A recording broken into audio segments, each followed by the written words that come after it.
Ok, pues vamos a dar inicio, vamos a presentar este eh, primer coloquio de problemáticas socioambientales, cómo entenderlas y atenderlas desde el trabajo social, que es un evento que como parte del cierre de actividades de semestre para las asignaturas de población y medio ambiente de los grupos que coordinan la maestra Beatriz Picharro, que aquí nos acompaña, y el maestro Noé Flores, eh, tuvieron a bien hacer la propuesta, me convocaron, eh, me expusieron el trabajo que querían realizar y pues dijimos sí, siempre nos gusta poder compartir con todos, ¿no? Con todas, todos y todos los compañeros que se acercan y poder de alguna forma retomar eh, temáticas, trabajos que van no solo desde los profesores, sino también involucran al alumnado. En este sentido, pues es lo que nos convoca el día de hoy, a nombre de la maestra Carmen Casas, que en cualquier momento estará con nosotros incorporándose también, pues le damos la más cordial bienvenida a esta su escuela, a este su auditorio, para quienes nos acompañan aquí, y para quienes nos están siguiendo por YouTube, pues decirles que aquí estamos, que pronto esperemos verlos a todas y todos también en estas actividades eh, ya más híbridas. Y pues esto también enmarcado en todos los comunicados que hemos tenido recientemente.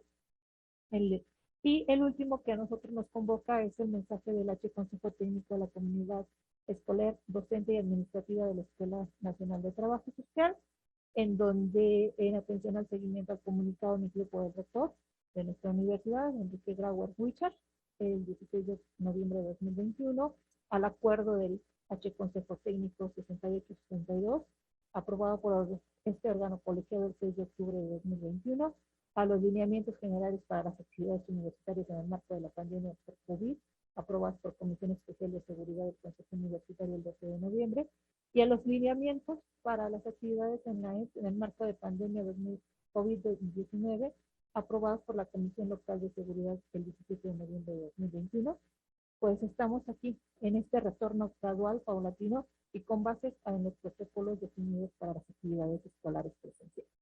Entonces, pues es así que hoy para nosotros como Coordinación SUAYED, es el primer evento académico híbrido, adicional a las clases que tenemos ya para algunas asignaturas teóricas, pero también para nuestras prácticas, que no solamente son los talleres, sino también en el marco de las actividades presenciales en los centros de prácticas. Y pues bueno, ya les decía que me acompañan acá en el presidio la maestra Beatriz Pichardo, el maestro Noé Flores, profesores de la materia de población y medio ambiente para la licenciatura en trabajo social en la modalidad de distancia. Y pues le voy a ceder la palabra a la maestra Beatriz Pichardo para que ella nos dé el marco del coloquio, qué vamos a ver, cómo lo plantearon y por qué estamos trabajando ahora. Muchas gracias, maestra Alma, coordinadora del SUAYED. Pues bueno, agradeciendo siempre el apoyo que nos brinda como docente, siempre esa escucha que pues nos hace sentir en confianza para acercarnos y platicar este tipo de eventos académicos y bueno, pues también a los estudiantes y las estudiantes que están aquí, que este evento pues es para ustedes. Bueno, pues primeramente quisiera saludarles, decirles buenos días a los asistentes, a ponentes, docentes y estudiantes que nos acompañan desde este auditorio 8 de marzo de 1857, como quienes nos acompañan desde la transmisión en vivo por el canal del SUAYED. Me gustaría agradecer especialmente la asistencia de las y de los estudiantes de la zona metropolitana y del interior del país que han hecho un esfuerzo por venir. Muchas gracias por estar aquí. Les damos la más cordial bienvenida a este primer coloquio de problemáticas socioambientales, cómo entenderlas y atenderlas desde el trabajo social, organizado por la Coordinación del Sistema Universidad Abierta y Educación a Distancia y las y los profesores de la asignatura de Población y Medio Ambiente. Se trata de un evento académico en modalidad mixta, pensado para y desde el estudiantado del segundo semestre de la asignatura de Población y Medio Ambiente, y extendido para toda la población escolar y académica de esta entidad. El objetivo de este evento es proporcionar a ustedes, al estudiantado, de los primeros semestres de la carrera, un espacio de reflexión colectiva que brinde los elementos fundamentales para entender y atender desde y con el trabajo social las problemáticas socioambientales que se generan por la relación sociedad-naturaleza. Este coloquio se va a llevar a cabo en 2 sesiones. En la primera de ellas vamos a contar con reconocidos y reconocidas profesionistas que nos llevarán a entender los problemas socioambientales y a identificar cómo atenderlos desde el trabajo social. En la segunda se van a presentar los trabajos finales de ustedes, de las y de los estudiantes, en donde contaremos con los valiosos comentarios de profesoras especialistas que van a ser invitadas. Para esta sesión contamos con la valiosa colaboración de las maestras Claudia Mendoza y la maestra María Elena Mata. Para dar inicio a nuestra sesión de hoy, nos gustaría también poder escuchar al maestro Noé, en lo que esperamos a la maestra, a la directora.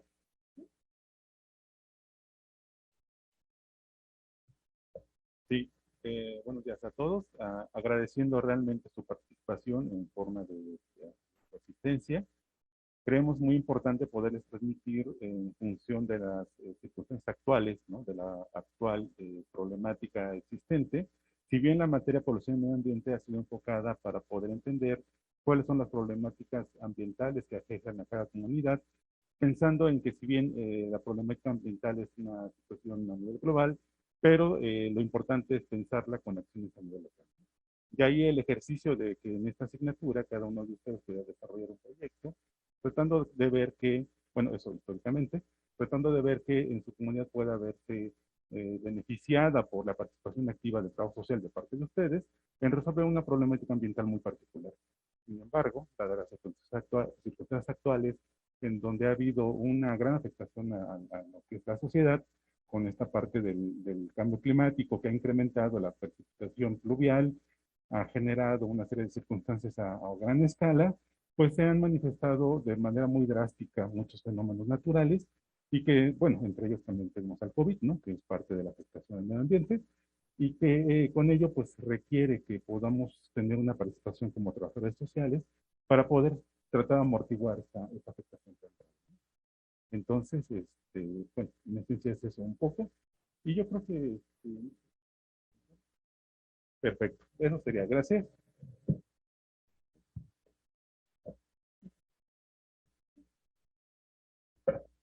Muy bien, vamos a dar inicio. Ahorita lo que voy a hacer es presentar a cada ponente. Le damos las gracias a la coordinadora Alma, al maestro Noé.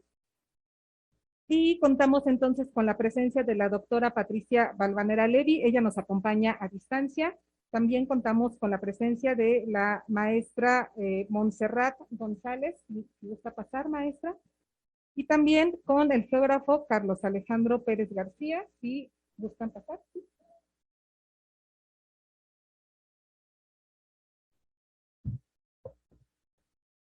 Bien, voy a comenzar entonces con las presentaciones. Voy a dar una breve síntesis de cada ponente. La doctora Valvanera Levy se formó como bióloga por la UAM Iztapalapa. Es maestra en ciencias por la UNAM y doctora en ecología en la UNAM también.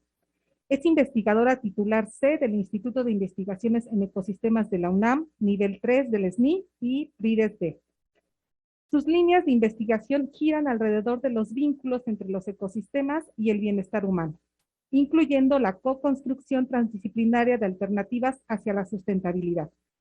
Ha producido a la fecha más de 140 productos primarios, los cuales han sido citados más de 10,000 veces.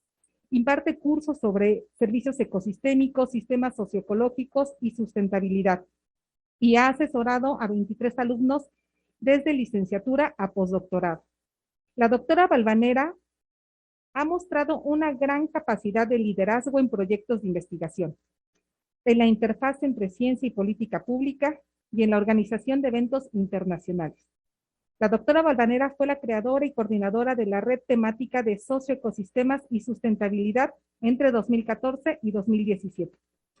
Ha sido la coordinadora de varios proyectos grupales de investigación nacionales y globales sobre la dinámica de bosques tropicales secundarios, los servicios ecosistémicos y los valores de la naturaleza. Fue vicecoordinadora del Comité Científico del Programa de Cambios en los Ecosistemas y Sociedad de Future Earth. Fue coordinadora del Grupo de Trabajo sobre Servicios Ecosistémicos para el Monitoreo Global de la Biodiversidad GeoBon. Coordinó el capítulo sobre factores indirectos y directos del deterioro ambiental para la plataforma IPBES, para la cual actualmente es copresidenta de la evaluación sobre la diversidad de valores de la naturaleza.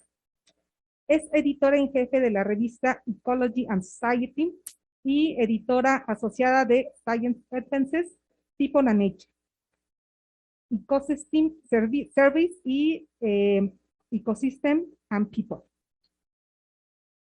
Bienvenida, doctora Valvanera. Vamos a continuar con las presentaciones en el orden en que van a exponer. Continuamos con Carlos Alejandro Pérez García, quien es geógrafo por la Universidad Nacional Autónoma de México. Cuenta con 20 años de experiencia entre actividades docentes y en la administración pública, así como experiencia en consultorías en planeación y riesgos. Ha sido instructor en cursos y talleres de especialización en software geológico minero, sistemas de información geográfica y sistemas de posicionamiento global.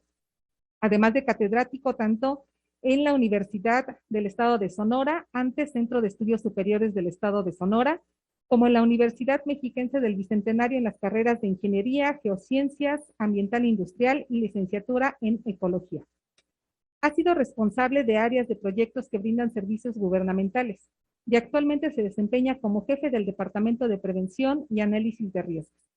Es responsable de la modelación y prevención de riesgos geológicos, hidrometeorológicos, químico-tecnológicos, sanitario-ecológicos y socio-organizativos en la Coordinación Municipal de Protección Civil de Tlalnepantla en el Estado de México.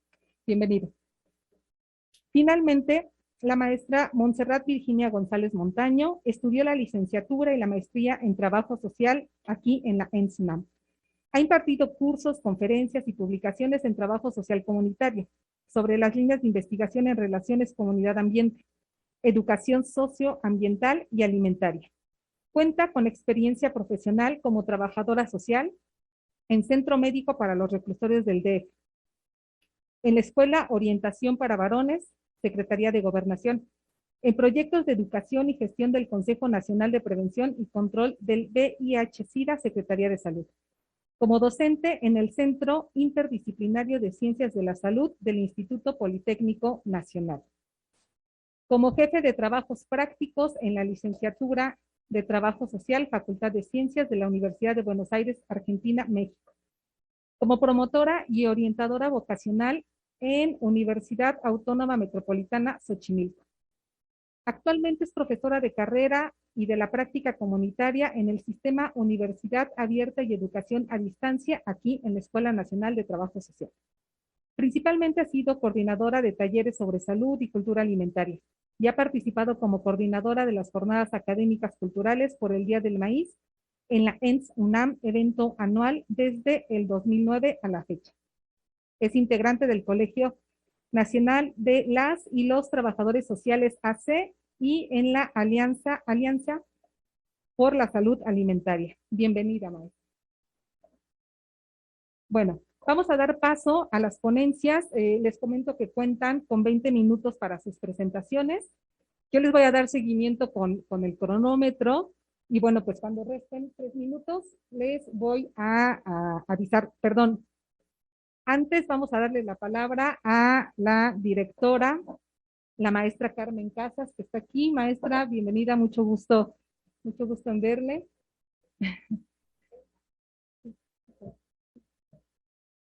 Vamos a darle la palabra a la directora, la maestra Carmen Casas. Pues muy buenos días, ¿cómo están? Pues casi no se ven las sonrisas, pero sí me estoy sonriendo. No, pues sí, está grande. Pues saludarles, sobre todo, compartirles la emoción que nos causa tenerles aquí. Es el primer foro que tenemos semipresencial o híbrido o mixto. Ahora hay tantas blended learning, hay tantas formas, pero al final es llegar a saber que cualquier oportunidad es buena para podernos reencontrar aquí en su escuela, aquí en la UNAM. Agradecer infinitamente la organización de las y los profesores, maestro querido, ¿cómo estás? Que pues organizaron este evento con mucho ánimo, con toda la idea y toda la intención de poder abonar a este tema tan importante, ¿no? Que nos involucra y nos compromete a todos en nuestro actuar. Y pues saludo también a quien nos está siguiendo a través de las redes sociales, por YouTube. Y bueno, pues yo creo que tenemos efectivamente mucho por hacer. Vamos a estar escuchando las ponencias de nuestros distinguidos ponentes, ya escuchábamos un poco sus trayectorias y el trabajo que han hecho alrededor del tema y dentro del tema. Y bueno, hasta nos sorprendemos de repente, yo no sabía muchas cosas de lo que ha venido haciendo la maestra, que además pues ha sido pues ella precursora de varios temas, principalmente de la importancia del maíz, ¿no? Tanto en los procesos sociales y de alimentación. Entonces, pues agradecer muchísimo, muchas gracias maestra, maestro Gustavo, maestro Noé, maestro Huguito, que siempre con cariño, Enriquito, que está siempre por allá, desde su ayer, como ven, pues es un cúmulo de muchas voluntades, de muchas experiencias, y principalmente mi querida maestra Alma, coordinadora del SUAYER, que pues busca siempre cómo vincular todos estos espacios para pues que el SUAYER esté siempre presente y sobre todo que pues podamos ir contribuyendo de la mejor manera posible, no solo hacia adentro, sino también hacia afuera, en otras latitudes en donde nos estarán siguiendo en esta actividad, en este foro tan importante. Entonces, pues muchas gracias, que sea el primero de muchos foros, ¿no? A ver, no me acordé del nombre completo, primer coloquio de problemáticas socioambientales, cómo entenderlas y atenderlas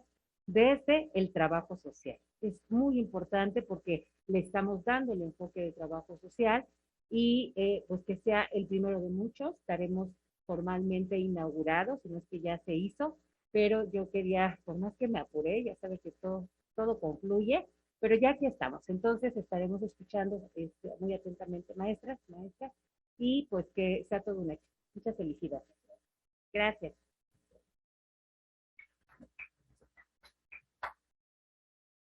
Pues muchas gracias a la maestra Carmen Casas, gracias por estar aquí, gracias por sus palabras, por los buenos deseos. Deseamos también que esto sea un precedente pues para que se sigan trabajando estas problemáticas socioambientales que tanta necesidad hay de entenderlas y atenderlas. Muchas gracias. Bueno, pues entonces ahora sí vamos a dar paso a las ponencias. Cuentan con 20 minutos, ponentes, para sus presentaciones. Voy a dar seguimiento con el cronómetro. Ya mis estudiantes saben que soy implacable cuando tengo el cronómetro en la mano. Entonces, pues bueno, cuentan con 20 minutos. Les voy a avisar cuando les falten 3 minutos. Y Enrique, si tú nos podrías ayudar con la maestra Valvanera, que es la primera que va a exponer, para avisarle entonces cuando queden. Yo te aviso. Gracias. Gracias. Entonces, 20 minutos. Muy La bien. doctora Valvanera nos va a hablar sobre los socioecosistemas con la ponencia titulada Los sistemas socioecológicos. ¿Qué son y por qué son importantes? Muchas gracias, doctora Patricia. Le escuchamos y vemos su presentación. Al contrario, muchísimas gracias por la invitación. Es un enorme gusto estar en contacto con ustedes y poder platicarles de algunos aspectos sobre los socioecosistemas o sistemas socioecológicos y la problemática ambiental, y les agradezco muchísimo la posibilidad de pues conectarme desde Morelia, Michoacán. Muy bien.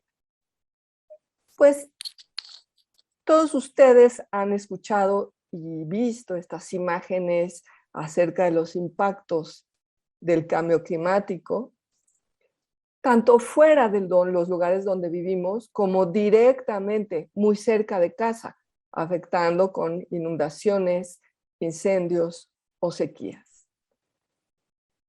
muchos de nosotras y nosotros estamos muy familiarizados con estas imágenes en donde vemos en el eje X el tiempo, en el eje Y los cambios en temperatura, y vemos cómo a la fecha ha habido más de 1 grado de aumento en la temperatura, y en las conversaciones recientes en Glasgow se estuvo negociando diferentes escenarios que tuvieran que ver con 1 o 2 grados más de aumento en temperatura.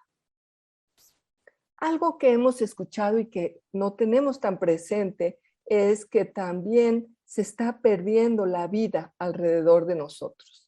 Tenemos, por ejemplo, aquí al ajolote que vive en Xochimilco, en los canales. Tenemos a la guacamaya que vive en los bosques tropicales de nuestro país, o a los manatís que viven en los cuerpos de agua del sureste. Y no siempre estamos conscientes de la importancia de su pérdida. Por ejemplo, al perderse los polinizadores, se ve afectada la producción agrícola de, por ejemplo, aguacate o de manzanas. Al perderse los arrecifes de corales, se pierde la posibilidad de criar las etapas tempranas de peces que son importantes para la pesca, como el atún. Y al perderse los organismos que viven en el suelo, se pierde su capacidad de generar fertilidad para la producción agrícola. De toda esta problemática surge el concepto de los sistemas socioecológicos. ¿De qué se trata? Bueno, se trata básicamente de la interacción entre el sistema social y el sistema ecológico. Existen muchas formas de pensar acerca de esta interacción. Les voy a mostrar solo algunos de estos ejemplos. Aquí, por ejemplo, el énfasis se hace en el sistema planetario climático. Se identifica el sistema ecológico como un sistema distinto al sistema social, en donde las interacciones entre ellos están mediados por la forma en que se usan los ecosistemas, se toman las decisiones en el sistema social y se obtienen beneficios en el sistema ecológico. Aquí tenemos el marco conceptual de la evaluación de los ecosistemas del milenio, en donde más bien se enfatizan las interacciones, los procesos que permiten vincular sociedad y ecosistemas, en donde se habla de impulsores de cambio indirectos, que son la dinámica de las sociedades, los impulsores de cambio directos, que son las formas en que manejamos a la naturaleza, los servicios del ecosistema, que son los beneficios que obtenemos del ecosistema, y cómo esto impacta al bienestar humano. Otra forma de ver esta interacción es a través de conjuntos de recursos, conjuntos de sistemas de recursos, los sistemas de gobernanza, los usuarios, las interacciones entre ellos y cómo esto tiene consecuencias tanto para la sociedad como para el ambiente. Tenemos aquí un ejemplo más de conceptualización del sistema socioecológico, en donde se habla del componente social, que tiene que ver con las condiciones de vida de la sociedad o cómo se comporta, cómo esto tiene que ver con impactos discretos, ¿no? Como un fuego, una sequía, o presiones constantes como el cambio climático, el aumento del nivel del mar. Y esto afecta entonces al sistema social, biofísico o ecológico, su estructura de la comunidad, qué especies viven, sus funciones, cómo se da el transporte, por ejemplo, de nutrientes, y esto determina estos servicios del ecosistema que se brindan a la sociedad, y todo esto enmarcado en el contexto de factores globales más allá de cada sistema que estemos analizando. En este trabajo les quiero compartir varios de los entendimientos que hemos generado a través de una plataforma intergubernamental de biodiversidad y servicios ecosistémicos que se llama el IBES, creado en 2012, en la que participan 136 países firmantes y en la que hemos colaborado ya varios miles de académicos de todo el planeta y cerca de unos 50 investigadores de nuestro país. Ay, a ver.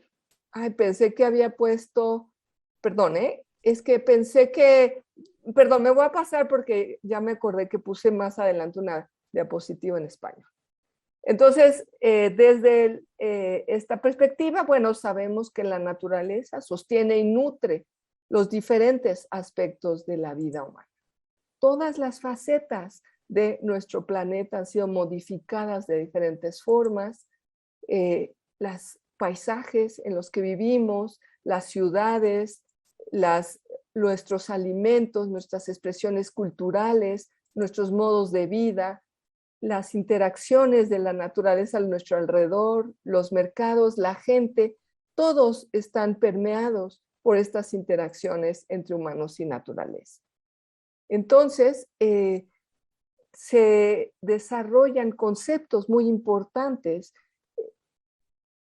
para entender estas relaciones entre sociedad y ecosistema y naturaleza. Por ejemplo, a partir de los 90 se desarrolla el concepto de servicios ecosistémicos, que son las condiciones y procesos a través de los cuales los ecosistemas naturales y las especies que los conforman sostienen y nutren a la vida humana.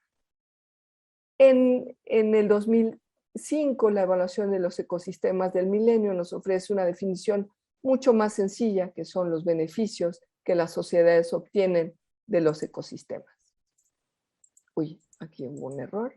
Estos servicios ecosistémicos se clasificaron en 4 tipos. Los servicios de provisión, que son los bienes tangibles que se pueden apropiar, como los alimentos, el agua, la madera y la leña. Los servicios de regulación, que son los procesos que regulan las condiciones en las que vivimos, la regulación climática, de inundaciones, de plagas o de enfermedades.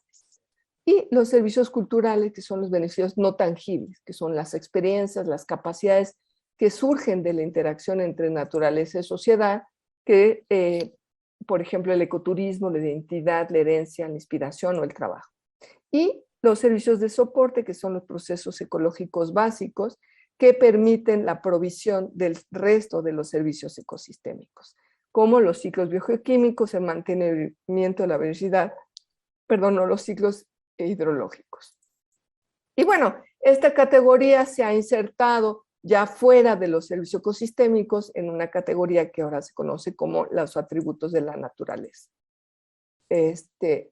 Aquí voy a utilizar el marco conceptual de los servicios del IPES, de esta plataforma, para platicarles otras formas de entender estas interacciones. Tenemos arriba el bienestar humano, que puede ser conceptualizado, a ver si puedo mover esto que está tapando, como una buena calidad de vida o como vivir en armonía con la naturaleza, en balance con y esto determina las instituciones y gobernanza y las causas que se hablaba de causas indirectas. Esto determina las causas directas, que son las formas en que modificamos el ecosistema. Esto determina las condiciones de la naturaleza y los sistemas de vida, y a su vez esto afecta los beneficios de la naturaleza a las personas, que está modulado pues tanto por las instituciones como por los capitales o los activos que tenemos, y esto afecta nuestra calidad de vida. Entonces, el concepto de contribuciones de servicios ecosistémicos ha sido ampliado al concepto de contribuciones de naturaleza para las personas por el IPES. Y en un momento les voy a mostrar algunos ejemplos de esto en español, pero lo importante es que también cambie un poco la tipología. Se habla de contribuciones materiales, que es la energía, alimentos materiales, las contribuciones no materiales, como la parte de aprendizaje psicológico, identidades, y las contribuciones de regulación, que son estas de regulación climática o de calidad del agua. Y una cosa interesante es que este enfoque de contribuciones de la naturaleza hace mucho énfasis al hecho de que puede haber clasificaciones globales, pero que en cada contexto, en cada lugar, se dan condiciones e interacciones muy distintas. Sí, perdón. Permítanme, aquí me equivoqué, pero aquí está. Entonces, lo que vemos es que ha habido cambios muy importantes en las contribuciones de las naturaleza hacia las personas desde 1970. Y aquí podemos ver las tendencias en los últimos 50 años. Entonces veamos, por ejemplo, estas primeras dos categorías de creación de hábitats y polinización han definitivamente reducido. Aquí hay un paquete de contribuciones de regulación que han disminuido, pero no tan fuertemente como las de calidad del aire, del clima, la acidificación de los océanos o la calidad del agua. Acá tenemos otros más que tienen que ver con el agua costera, la formación de suelos, regulación de riesgos, que no han disminuido tanto, pero ahorita con el COVID vemos como, por ejemplo, la regulación de organismos y procesos perjudiciales, pues ha tenido bastantes impactos. Tenemos que las contribuciones materiales en su gran mayoría, la energía, alimentos y materiales, han aumentado muchísimo, excepto aquellos que se encuentran en condiciones silvestres, a costa de algunos recursos materiales, y las contribuciones no materiales, como el aprendizaje, la inspiración, la experiencia física, el apoyo de entidades, han tenido también impactos. Ahora, regresando a este marco conceptual, ahora vamos a pensar en las causas directas e indirectas de este impacto. Vamos a pensar en algunos indicadores para entender cómo está la naturaleza. Entonces, al estudiar la naturaleza, hemos encontrado que el tejido de la vida en la Tierra que nos sostiene se está deteriorando muy rápidamente. Y este tejido se está haciendo más pequeño, más delgado, más frágil, y casi todos los indicadores del estado de la naturaleza están declinando. La biosfera y la atmósfera está siendo reconfigurada. Por ejemplo, el 75% de los ambientes terrestres han sido muy profundamente transformados, el 66% de los océanos y el 85% de los humedales se han transformado. Y bueno, sabemos que hoy en día las tasas de extinción se han acelerado, se habla de 1 millón de especies en peligro de extinción, donde los anfibios y los mamíferos y las aves son los que están en mayor peligro de extinción. Pensemos ahora en las causas directas e indirectas de estos cambios. Bueno, las causas directas se clasifican en 5 tipos. Los cambios de uso de suelo, que habíamos hablado de estos deterioros importantes. En la explotación directa de organismos, donde, por ejemplo, en ambientes marinos, la tercera parte de los grupos de organismos han sido ya deteriorados, más allá debido a la pesca insustentable. El tercer paquete es el cambio climático, en donde pues esto está afectando a muchos de los mamíferos y aves. La contaminación, que sabemos que hay un grave problema en la contaminación marina, y las especies invasoras, que en nuestro país tenemos muchos problemas, por ejemplo, con peces invasores. A su vez, estos factores de cambio directos están sustentados por factores de cambio indirectos, factores de cambio demográficos, económicos, de gobernanza y conflictos, o como la pandemia que estamos viviendo. Aquí podemos ver, por ejemplo, que existen disyuntivas entre el desarrollo y la conservación.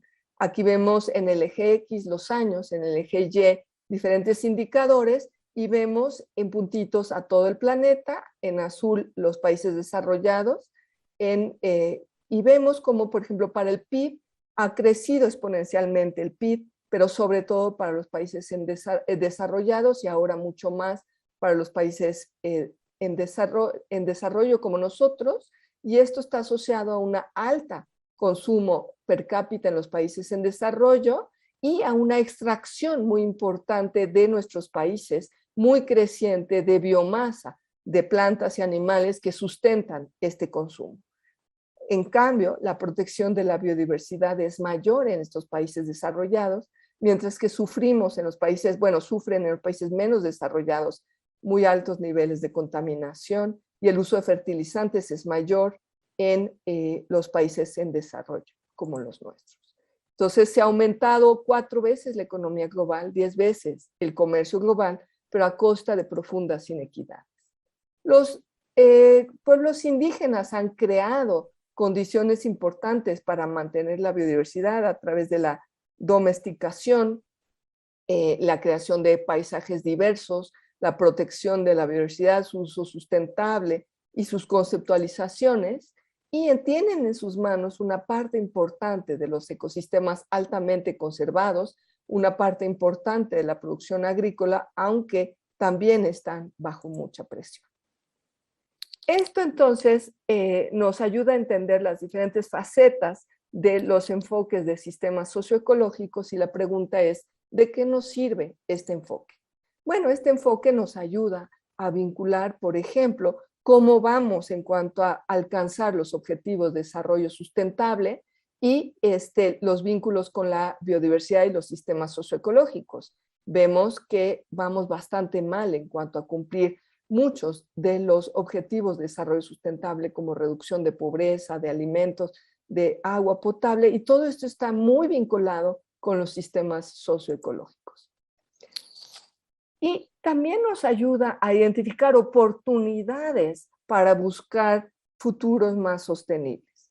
Aquí podemos ver cómo una parte importante de las oportunidades para buscar futuros más deseables tiene que ver con atender directamente estos factores de cambio, que dijimos el cambio de suelo, la explotación directa, entonces a través de la creación de reservas, de reducir la explotación, sobre todo en los mares, y esto se hace a través también de modificaciones en cómo llevamos a cabo la pesca, a través de una pesca mucho más sustentable que no lleve a la pérdida de tantas especies que ni siquiera de individuos, que ni siquiera utilizamos, cambiar la agricultura de formas más amigables con la biodiversidad y todas las otras actividades como silvicultura, etcétera, en formas mucho más amigables a la biodiversidad. Pero también, maestra, ¿sí? Le quedan 3 minutos. Perfecto. Esto también nos ayuda a pensar cómo atender los factores de cambio demográficos, económicos e institucionales a través de una gobernanza en la que participen diferentes actores, a través de colaboración, de medidas preventivas y además pensar en cómo cambiar nuestras visiones acerca de lo que es la importancia de la naturaleza y las inequidades. En este contexto nos preguntamos por qué es relevante, o me pregunto yo, seguramente ustedes ya se hicieron esta reflexión desde el trabajo social. Bueno, porque estos sistemas socioecológicos están fuertemente vinculados con los determinantes de la seguridad alimentaria, de la salud asociados con contaminación, deterioro, con la vulnerabilidad de ciertos grupos al cambio climático, los conflictos que se dan en torno al uso de estos recursos y pues estados ahora emocionales de depresión y muy complicados debido a esto. Entonces, quisiera cerrar diciendo que nuestro bienestar cotidiano depende de la naturaleza y el concepto de sistemas socioecológicos se desarrolla para entender estos vínculos y para identificar oportunidades para sostenerlos. Entender los impactos de la crisis de la naturaleza nos permite identificar las necesidades de diferentes grupos sociales y asimismo identificar oportunidades de acción. Y quisiera cerrar con el hecho de que todas y todos tenemos algo que aportar a esta crisis. Con eso quisiera agradecer a todos los organismos vivos en este planeta que nos permiten estar aquí hoy en día, estar sanos, saludables, interconectados, y a todas y todos ustedes por su atención. Muchas gracias.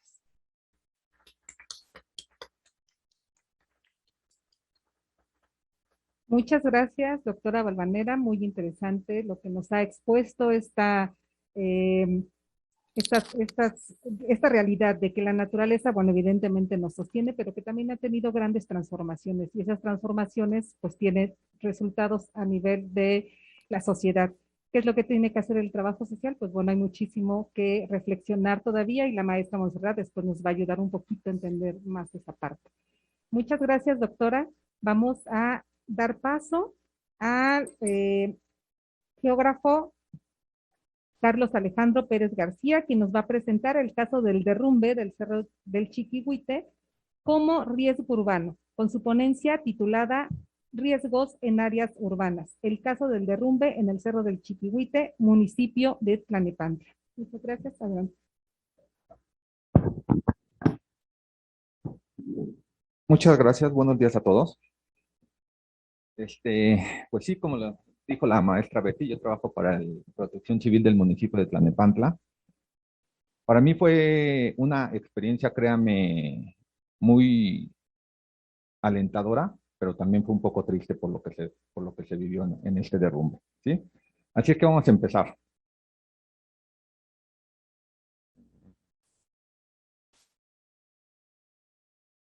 ¿No cambia?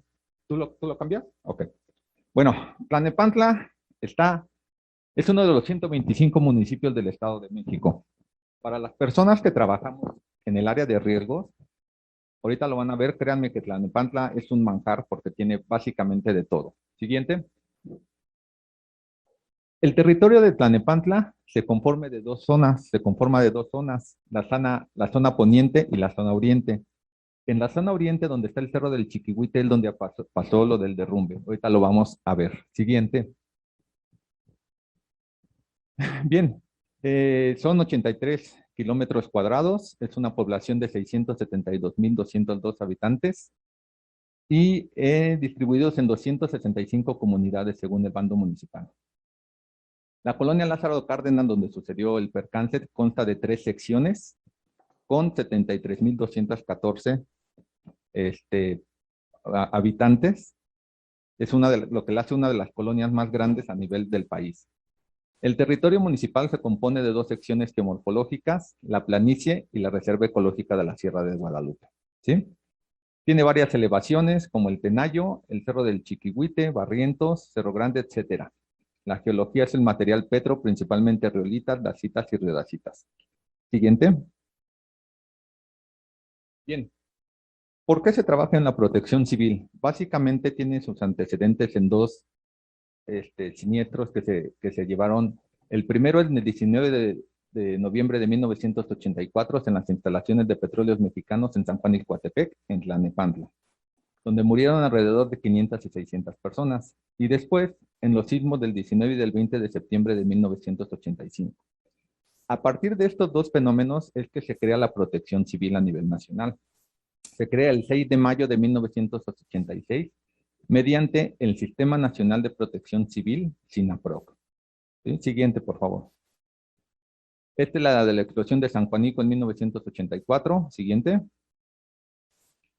El sismo de 1985, donde murieron más de 10,000 personas en el Hotel Regi. Siguiente. Ahí vemos algunas de las cuestiones que pasaron en ese sismo. Siguiente. Esto ya más recientemente, en el año del 2009, no sé si recuerden la inundación de Valle Dorado, también hubo mucho problema en el municipio de Tlalnepantla. Bien, siguiente. Bien, ¿cómo se consideran los tipos de riesgos que se tienen? Se consideran por fenómenos hidrometeorológicos, los cuales son huracanes, inundaciones, fluviales o temperaturas extremas, entre otros. Epidemias, los sanitario-ecológicos, perdón, epidemias, plagas, contaminación de aire, agua, suelo y alimentos. Los socioorganizativos, como es el desplazamiento tumultuarios, manifestaciones, motines, etc. Los químico-tecnológicos, como los incendios, explosiones, fugas tóxicas, radiaciones, y el que nos atañe en estos momentos, que es el de origen geológico, como son los sismos, terremotos, en este caso el derrumbe y los hundimientos. ¿Sí? Bien.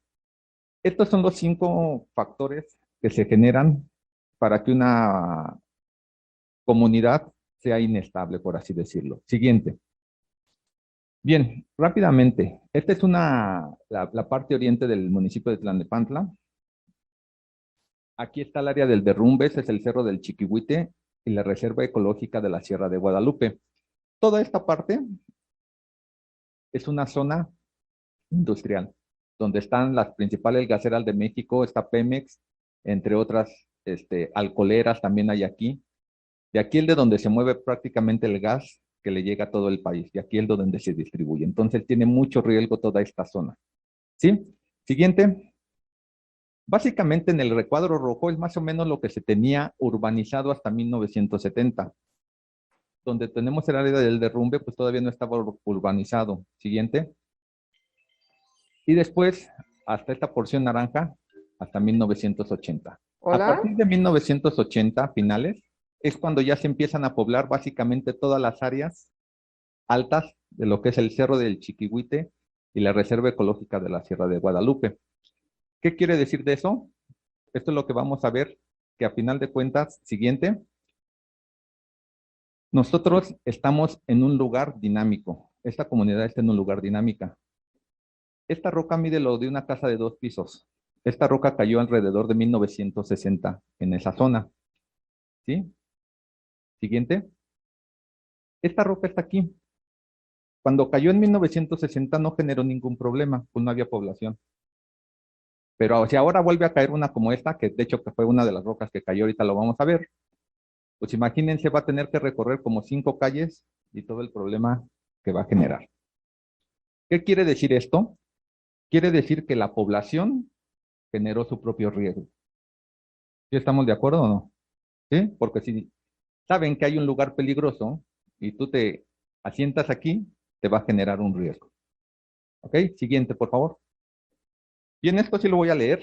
Es la explicación del área. El Cerro del Chiquihuite es un domo volcánico extinto en el que predomina un escarpe de falla con bloques de rocas y taludes de los 10 a los 150 metros de alto, con pendientes variables que van de los 35 grados hasta los 90 grados, e inclusive algunos puntos con pendientes negativas.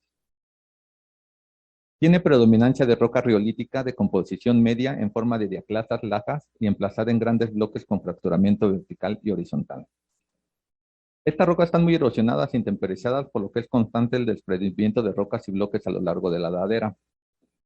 En la colonia Lázaro Cárdenas, en sus 3 secciones, existen varias zonas inestables que han provocado deslizamientos, flujos caídos y derrumbes y han ocasionado y generado peligro y daños a los vecinos de esta. El derrumbe, ahorita lo vamos a ver, sucedió el día 10 de septiembre. Desde el día 6, que fue el temblor en la noche, y el día 7 ocurrieron más de 4 deslizamientos y varios derrumbes en la zona. No de las dimensiones que vamos a ver, pero existieron. Siguiente, por favor.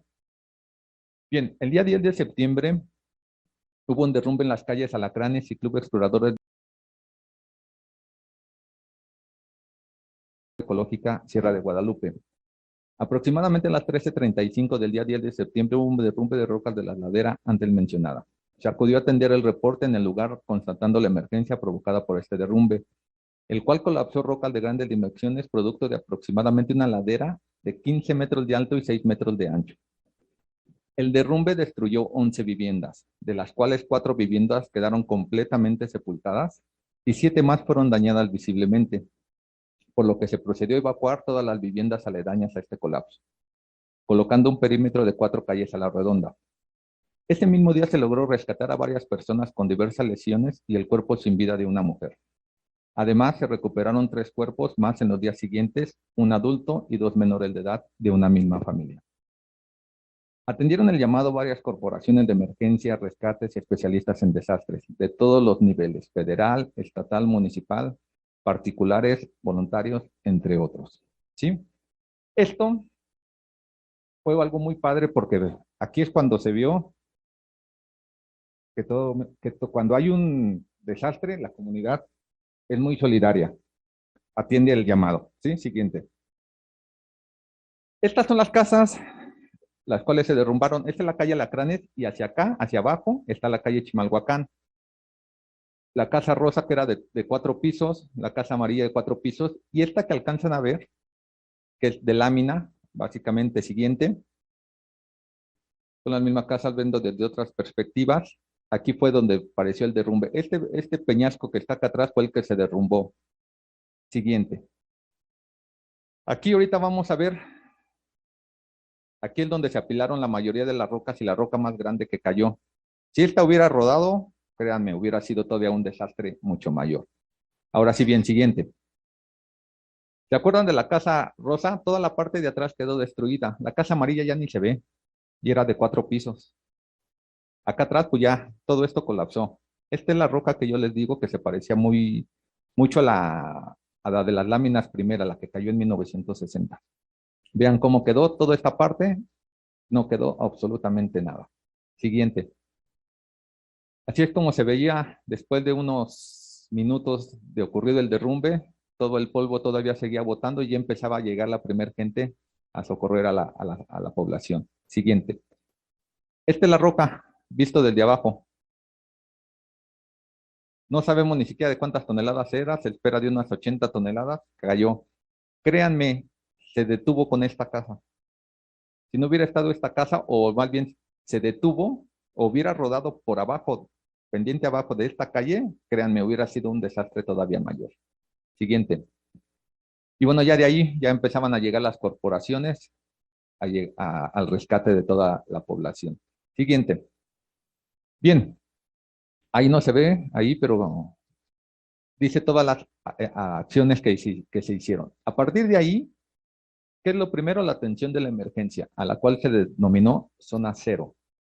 La colocación del puesto de mando, la instalación de 5 albergues y 1 para mascotas, delimitación del área de riesgo dividido en 5 polígonos, evacuación del área de riesgo, notificación del riesgo de 144 predios, todo esto ante notarios públicos, censo en los 144 predios con 286 familias, declaratoria de emergencia inminente por 7 días, declaratoria de emergencia temporal, rescate de las personas atrapadas, revisión de las laderas aledañas, porque créanme, si alguien conoce el Cerro del Chiquihuite, es muy largo. Tal vez si lo has visto de lejos, piensas que todo está bien cerquita, pero no. Ya cuando estás ahí arriba está bastante, son más de 3 kilómetros de distancia. Reuniones con todas las áreas del gobierno municipal, reuniones con las áreas de protección civil de los gobiernos municipal, estatal y federal. Algunas de estas ahorita las vamos a ver más adelante. Siguiente. Aquí es donde se dividieron los 5 polígonos. Polígono 1 en anaranjado, polígono 2 en amarillo, polígono 3 en verde, polígono 4 en azul, polígono 5 en rojo. Y estas casas rojas, estos puntos rojos, son las casas que se derrumbaron por completo, que quedaron sepultadas. Y las amarillas son las que se ven ahí que quedaron fracturadas. Aquí es la casa amarilla donde quedó recargada la roca que yo les comentaba. Siguiente, por favor. Ya directamente atendiendo la emergencia, se hizo la evacuación de la población. Mucha gente no se quería salir, obviamente. Se les tuvo que convencer, se tuvo que hacer ahí mucha labor para agarrar y tratar de retirarlos. La prioridad era sacar niños, mujeres y personas de la mayor edad. Si en algún momento alguien se quería quedar a resguardar su casa, estaba en todo su derecho, pero lo importante era sacar a la mayoría de la gente. Ya después aquí ya vemos a la Guardia Nacional tomando el control del acceso del lugar. Siguiente. Inmediatamente lo que decíamos, empezaron a trabajar, se hicieron vuelos drones con las áreas de protección civil municipal, protección civil estatal y protección civil federal. Y se empezaron a hacer los recorridos, no nada más de esa zona, sino de otras zonas para agarrar y revisar todo el área. Siguiente. Ya directamente cuando estábamos haciendo las notificaciones de riesgo. ¿Sí? Pasamos casa por casa a dejarles su notificación. Si ya no había nadie, se les dejaba pegadas y si no, pues se les entregaba en mano. Notificación de riesgo por parte del municipio y notificación de riesgo por parte del Estado de México. ¿Sí? Siguiente. Y sobre todo las reuniones y las revisiones con la comunidad. A partir de este momento, créanme, se volvió un caos todo el área. Todo el mundo quería revisión. Obviamente estaban preocupados por su seguridad. Se recorrió todo esto, pero sí se hicieron muchas reuniones con la población. Y todos los días a las 10 y a las 6 de la mañana se daba una reunión general con la comunidad para decirle los avances que se estaban llevando a cabo. Siguiente. Bueno, aquí ya vemos cómo se revisaron las áreas con la gente del Estado de México. Durante todos estos recorridos, vean, todas estas rocas están sueltas. Hemos contado más de 72 rocas sueltas, visibles en probabilidades de caer. Y digo visibles porque como fue en septiembre y había llovido mucho, la vegetación estaba muy crecida y no alcanzamos a verlas todas. ¿Sí? Pero sí se alcanzaron a ver algunas de estas. Siguiente. Así es como quedó. Siguiente, si gustas, por favor. Aquí era donde estaba la casa rosa, por aquí estaba la amarilla, por aquí estaba la casa de lámina, y esto fue lo que se cayó. Para hacer realidad, a mí no me gustó cómo quedó, porque nada más hicieron un muro gavión, dejaron esta parte todavía a la intemperie donde hay rocas, toda esta parte dejaron muchas rocas y toda esta parte también. Directamente en el muro solamente lo anclaron y le echaron concreto lanzado, pero toda esta parte de aquí todavía quedó muy vulnerable. Todavía le falta como que trabajo en esta parte de aquí. Entonces, como que todavía no ha trabajado, no ha terminado directamente la emergencia para muchas personas de aquí. Se volvió un verdadero problema porque mucha gente querían que los reubicaran. Por el momento la reubicación solamente fue para las 11 casas que quedaron completamente o derrumbadas o inservibles. ¿Sí? Siguiente, por favor. Problemática de la emergencia. A final de cuentas, es una emergencia. Por muchos protocolos que tengas, por muchas ganas que le eches, no siempre todo va a salir bien. Digo, no es que salga mal, pero no es que siempre salga conforme lo marcan los protocolos. Instalación de 5 albergues y 1 para mascotas. En ese momento teníamos, ¿cómo decirlo? Todo para montar un albergue. Imagínate darle albergue a 286 familias en un pocas horas. Se volvió un problema, ¿eh? Y 1 para mascotas. Créanme que hay más mascotas que población en la zona, ¿eh? De veras. Notificación de riesgo a los 154 predios. Perdón, la evacuación del área de riesgo, lo que les comentaba, mucha gente no se quería salir, obviamente, pero las teníamos que convencer. Notificación de riesgo de los 144 predios.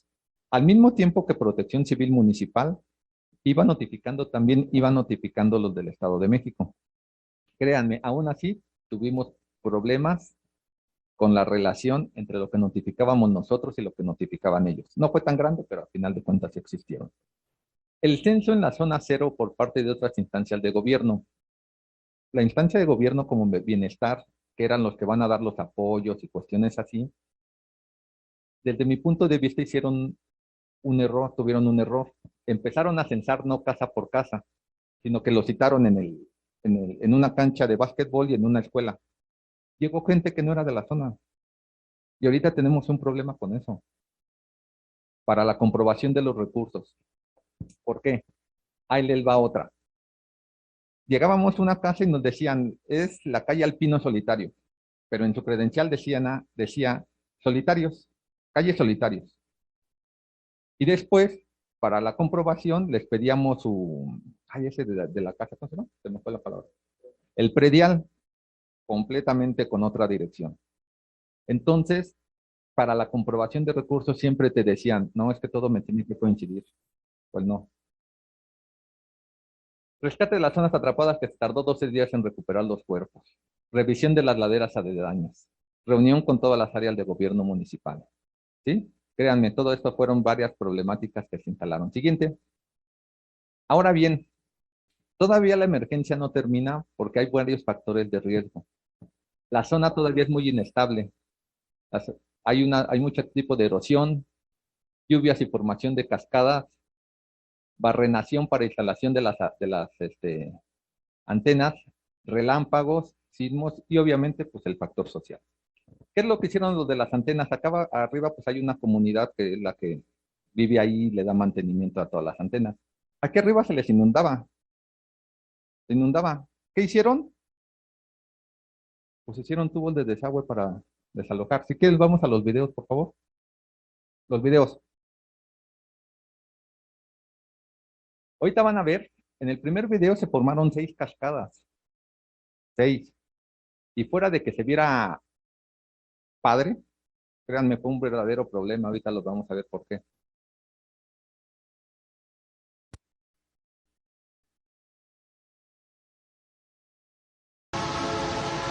Miren ahí cómo, no sé si lo alcanzan a ver bien, cómo se forman las cascadas.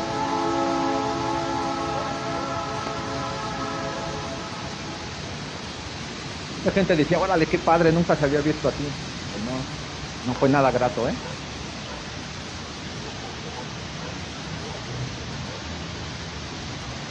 Y eso que ese día no estaba cayendo un tormentón de aquellos, ¿sí? Y miren las cascadas cómo se formaron.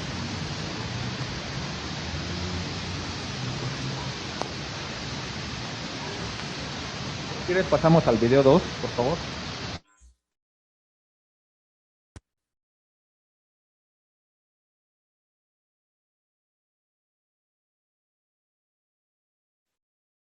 Miren, aquí. Este es un callejón. Vean cómo bajaba el agua. Ven aquí, ahorita nos vamos a acercar. Vean cómo bajaba el agua. Están las cascadas. Vean cómo bajaba el agua.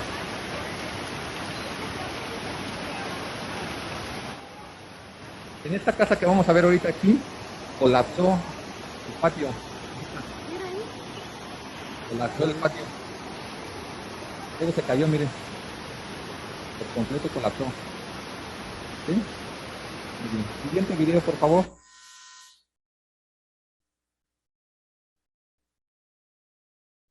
El siguiente video es las antenas que tienen ahí, tienen obviamente para rayos. Esto lo que hacen es generar una vibración terrible. Y les caen al cerro del Chiquihuite. Eso genera inestabilidad.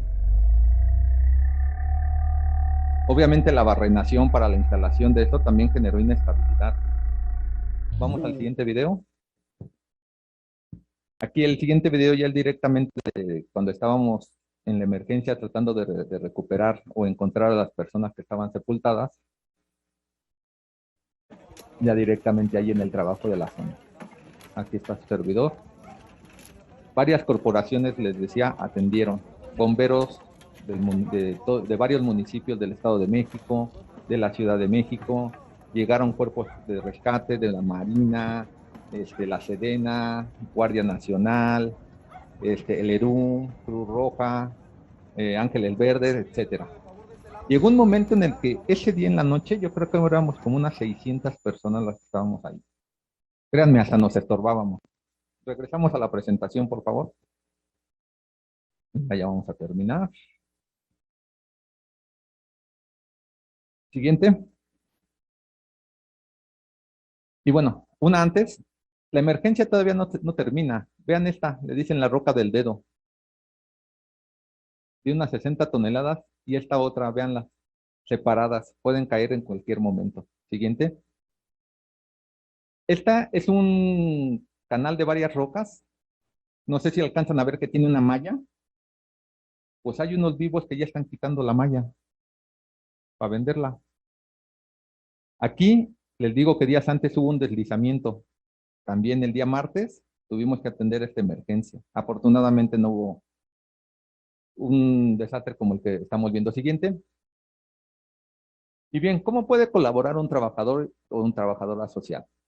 Nos hubieran ayudado mucho en los primeros auxilios psicológicos, en la realización de la bitácora de emergencia, en la ayuda de la evacuación de la población, en el diseño de los formatos para captura de todo tipo de información de la emergencia, capacitación y formación de brigadas en seguimiento, censo de la población afectada y sus características, logística de los albergues, enlace y organización con las dependencias del gobierno, canalización y organización de los recursos humanos, difusión y medidas de preventiva de la comunidad, manejo y evidencia de los recursos del personal participante. ¿Qué se me ocurrieron a mí, no? Ya ustedes sabrán en qué otra cosa nos podrían ayudar. También siguiente. Y creo que es la última, ¿no? Y bueno, esta es la última. Ahí estamos trabajando. Yo trabajo como jefe del Departamento de Prevención y Análisis de Riesgos de la Coordinación Municipal de Protección Civil de Tlalnepantla de Valle. ¿Sí? Muchas gracias.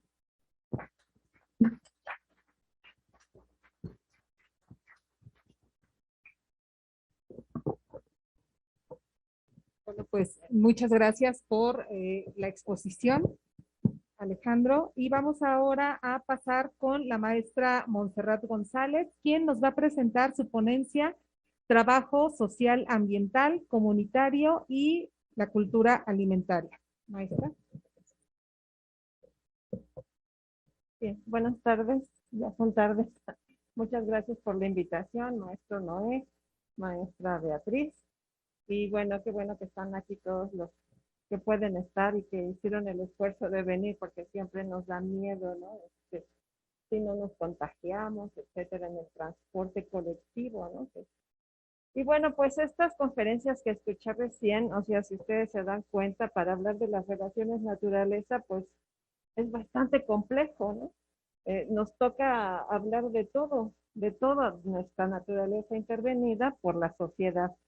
Y sobre estas relaciones sociedad-naturaleza existen diferentes narrativas, diferentes discursos, diferentes paradigmas, así como también trabajo social tiene distintas formas de atender eh, todos los problemas sociales y ambientales a los que se enfrenta.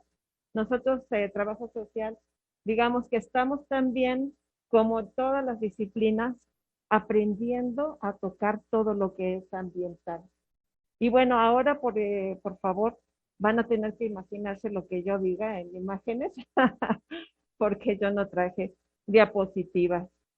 Pero bueno, pensando en un análisis de las causas estructurales de carácter histórico y social de esta crisis ambiental civilizatoria que padecemos, pues tiene que ver precisamente con un modo dominante de extracción, de producción, de distribución, de comercialización, de consumo y de desecho de multitud de cosas, sobre todo las industrializadas.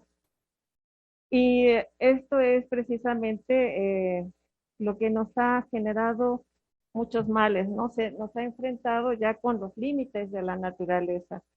Ya no hay suficiente recarga, ¿no? Hay unos datos de la gran huella ecológica de los países desarrollados, ¿no?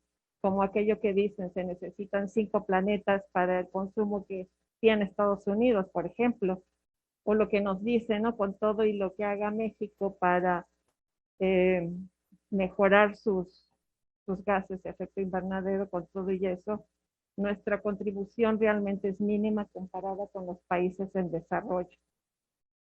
Y bueno, este modelo económico que está basado en la sobreexplotación de los recursos naturales y también en la mano de obra de las personas, hablamos de relaciones sociales de explotación, estamos hablando de un sistema capitalista, ¿no? De recursos de todo tipo que explota, nos ha llevado a esta crisis del cambio climático global y se habla de una 6ª extinción de especies.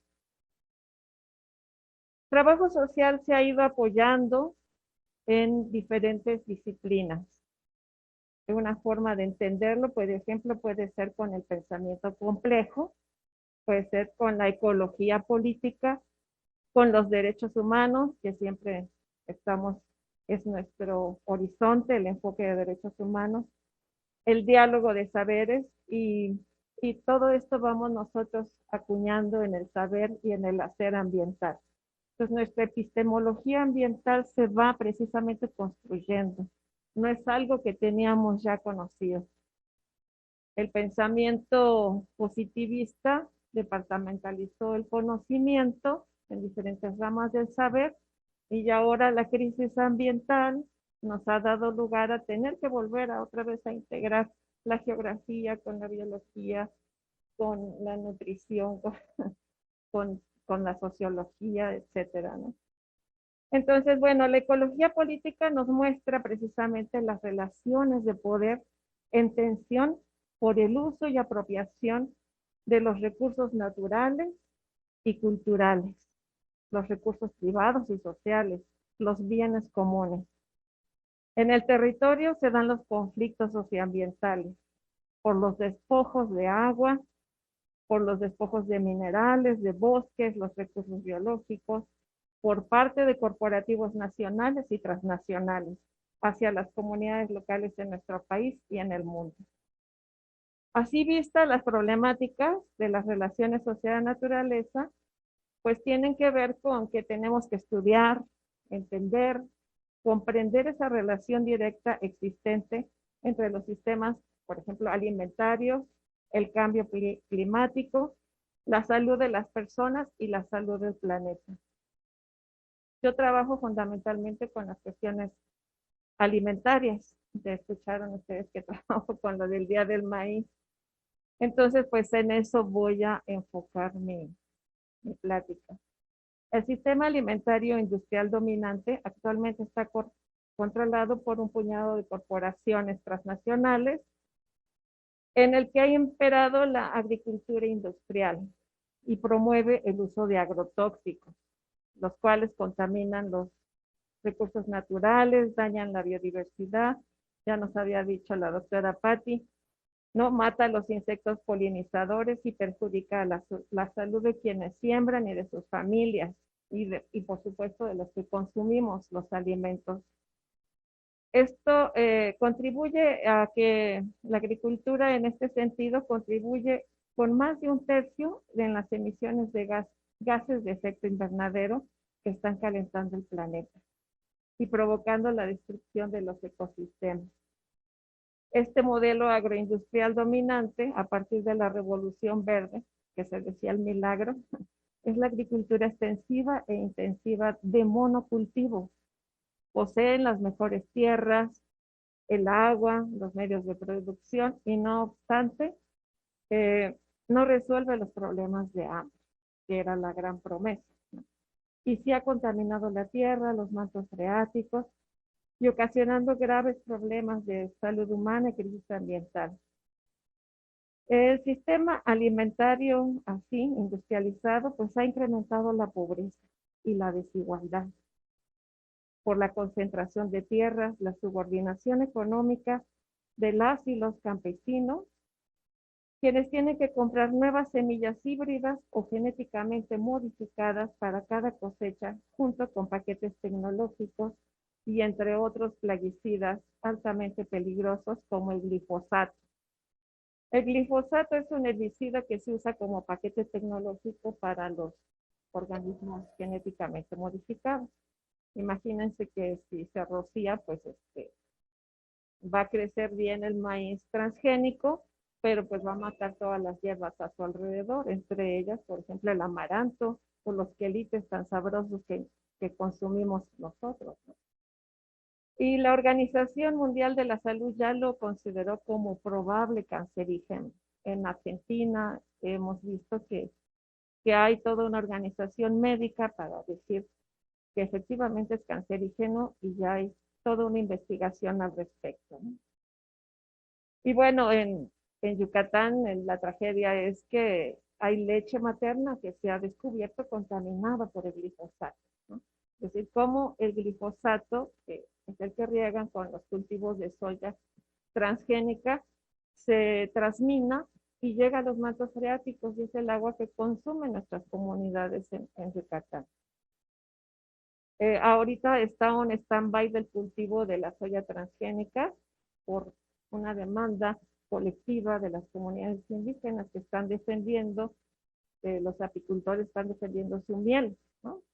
Somos productores de miel, pero se las han regresado porque resulta contaminada por organismos transgénicos como la soya.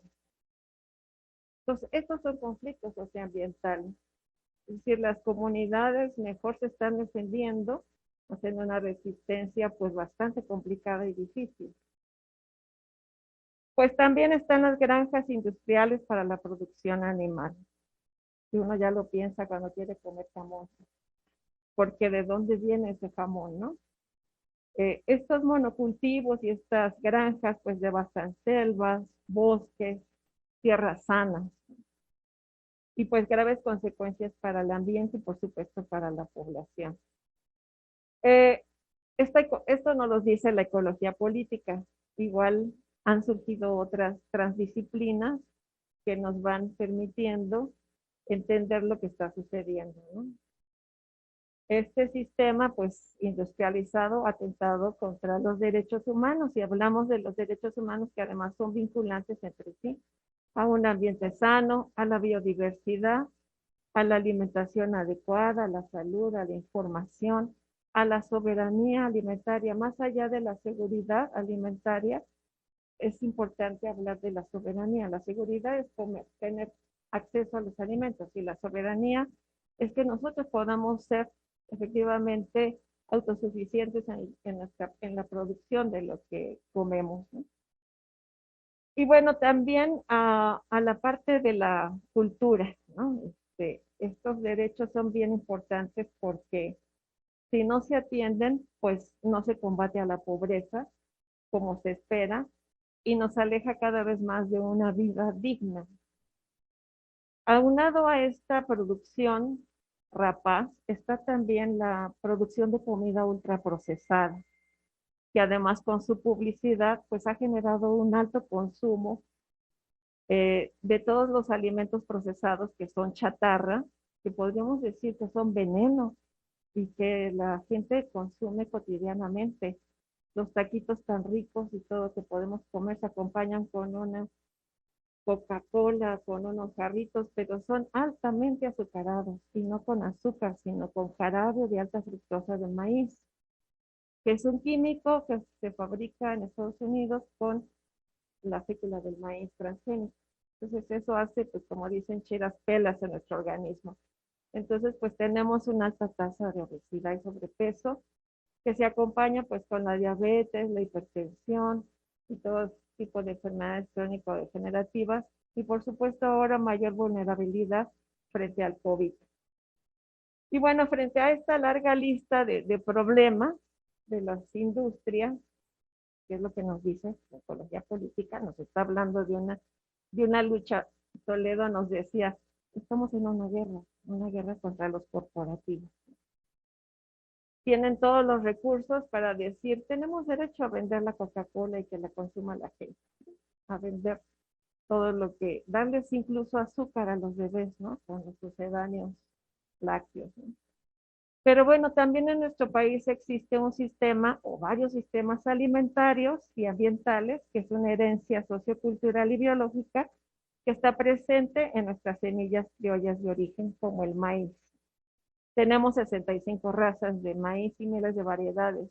Y esta fue una creación no del pensamiento científico dominante, ¿no? Sino precisamente de los conocimientos de nuestras culturas, ¿no? 68 culturas, 68 grupos étnicos que también subsisten y resisten a este despojo que les comentaba en un principio.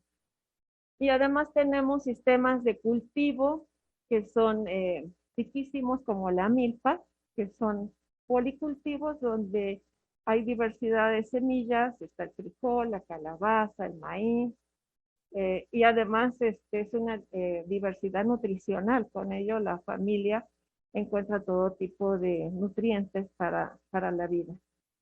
Y además estos sistemas son los que alimentaron a nuestras culturas, la cultura maya, la cultura azteca, tolteca, en fin.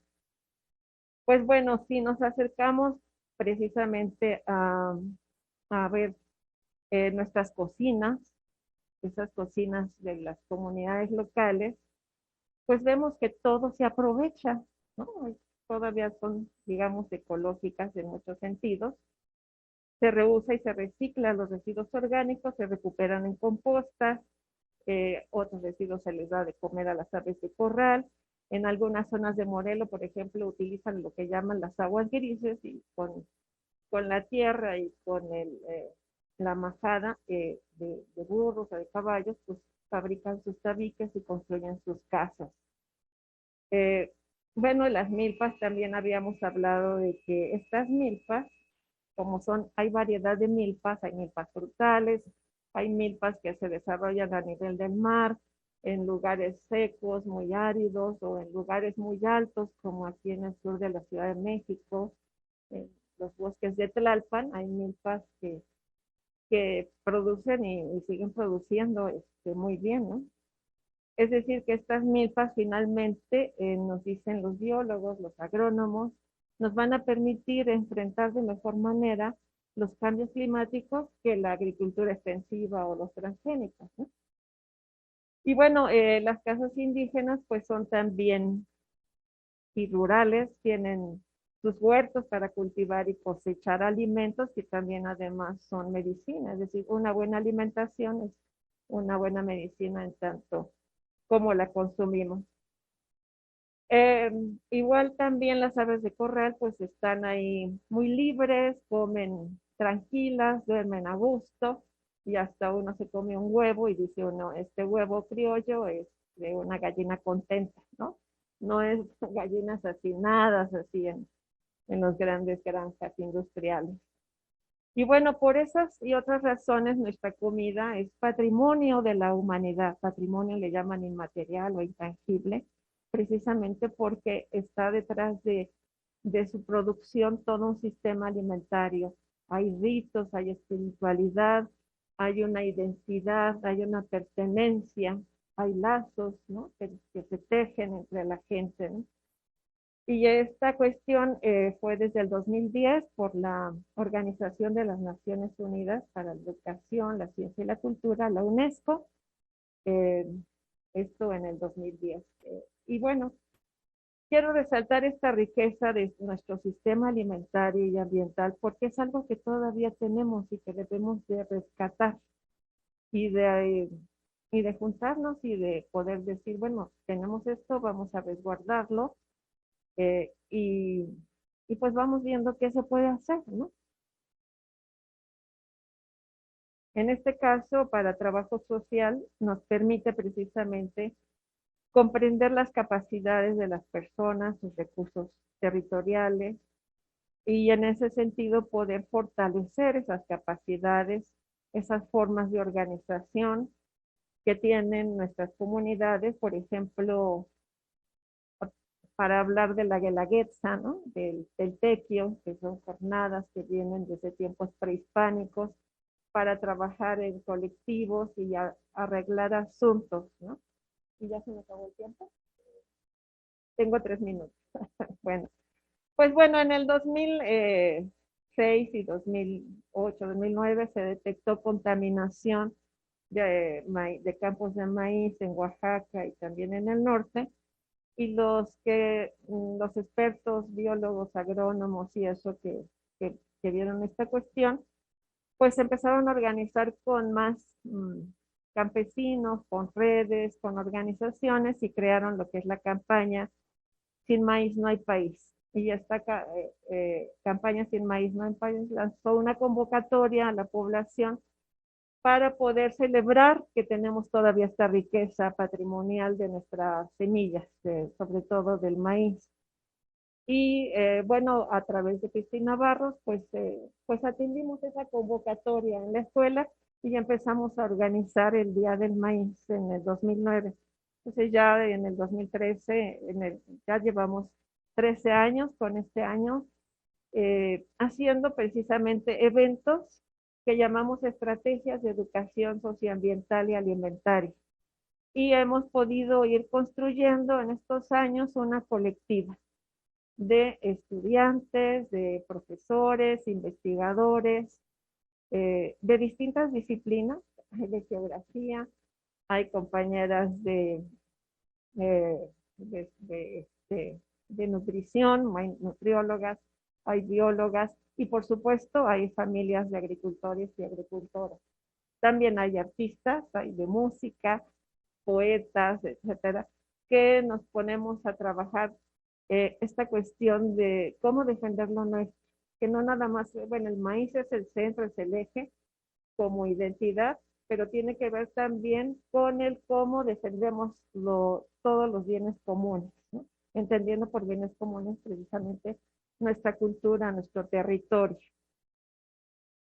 Y pues pueden ustedes revisar en el reservorio del canal de YouTube de la escuela, pues estos 2 últimos años de la pandemia, del 20 y del 21, las distintas actividades que tuvimos, porque no solamente es la información técnica de los expertos, sino también cómo cada actividad fue creada durante todo un año para presentarla y hacerla pública, porque creemos que podemos empezar a sensibilizarnos sobre esta cuestión de la problemática socioambiental a nivel individual, y cada uno de nosotros puede cuidar el agua y puede reciclar y reusar y todo, pero no es suficiente. Tenemos que hacerlo en colectivo. Y podemos actuar a nivel micro, a nivel de la familia, de la comunidad, pero también podemos hacerlo a nivel macro. Eh, Podemos hacerlo a nivel municipal, nacional y también internacional. Podemos hacerlo, por ejemplo, se organizaron talleres para hablar sobre lo que es la publicidad engañosa, el por qué los muñequitos que salen en los productos invitan a que los niños consuman, y los adultos también, más cosas, ¿no? Y sabemos que la fabricación de un plástico genera mucho más consumo energético y de materiales que si nosotros comiéramos una manzana, un producto natural, ¿no? Entonces, bueno, en esta parte es importante que también, como estrategias metodológicas, ya para ir cerrando, ¿no? Que pensemos en el hacer diagnósticos comunitarios que vayan vinculando los distintos indicadores que se tienen para un estudio de la comunidad. Antes se hacía un estudio comunitario y decíamos, tenemos tal hidrografía, tal geografía, pero no se decía qué onda con esos ríos o con esas montañas. No, había que hablar de que esos ríos están contaminados y decir con qué basura y ver las marcas de la basura. Y decir es FEMSA, es Coca-Cola, son aceites.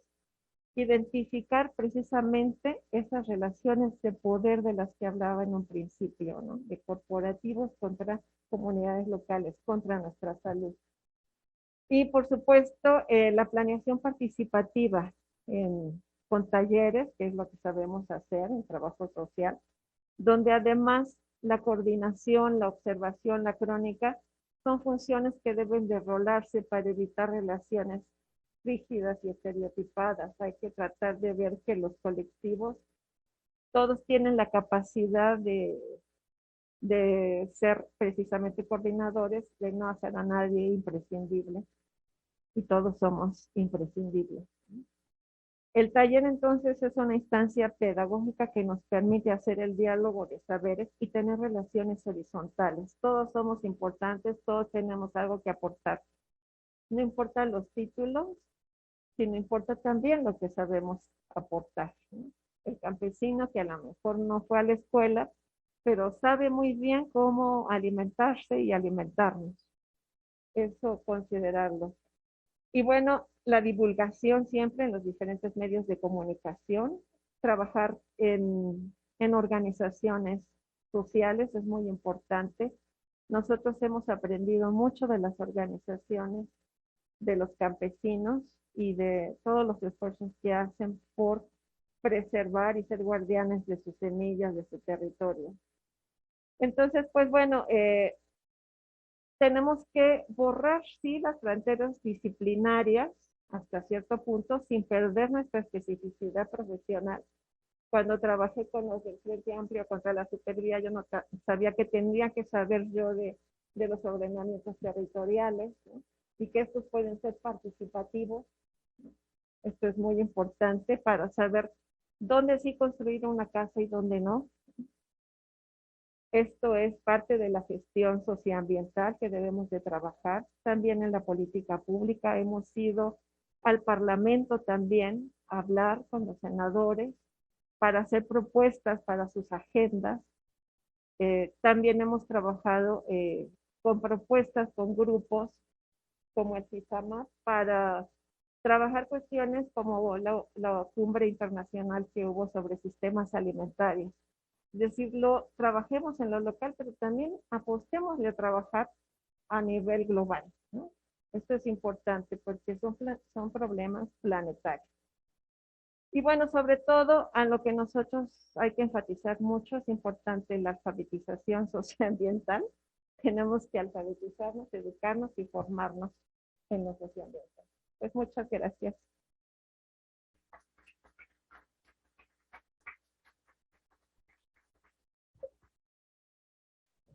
Muchas gracias por su ponencia, maestra Montserrat. Muy bien, pues con esto cerramos el bloque de las ponencias. Agradecemos muchísimo lo que nos han expuesto la doctora Valvanera, el geógrafo Carlos Alejandro y la maestra Montserrat.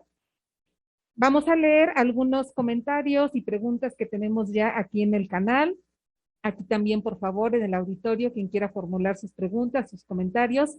Por lo pronto, tenemos ya una pregunta para la doctora Valvanera, unos comentarios para el geógrafo Carlos Alejandro y tenemos también pregunta para la maestra Montserrat. Comenzamos entonces con la pregunta para la maestra, para la doctora Valvanera.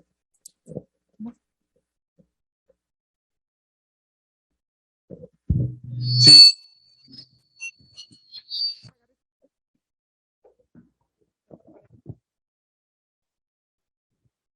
Sí, bueno, en esencia, para la doctora Valvanera, quisiéramos saber, bueno, además de los que ustedes tengan, por supuesto, desde la visión de los socioecosistemas, ¿cuál sería, desde su punto de vista, algunas contribuciones a modo de intervención, donde pueda, en la integración de lo que son los ecosistemas y la sociedad, algunos criterios para poder evitar estas catástrofes? Por ejemplo, el hecho de que los ecosistemas de montaña, el hecho de que habiten ahí, las sociedades, no es lo mismo a que habitan en los ecosistemas riparios o lacustres, ¿no? Porque cada uno de ellos tiene ciertas características muy particulares, ¿no? Balances hídricos diferentes, estabilidad de los suelos, como ya vimos, en fin. Entonces, de acuerdo a lo que la doctora ha investigado y conoce, ¿qué podría aportarnos, ¿no? No sé, eso sí, no sé si lo quiera responder o que se acumulen otras preguntas. Creo que está bien si escuchamos primero a la doctora Valvanera. ¿Nos escucha? Sí, sí, perfecto. Muchas gracias. Miren, sí, muchas gracias. Miren, pues es que en realidad hay como miles de criterios que podríamos considerar a diferentes escalas.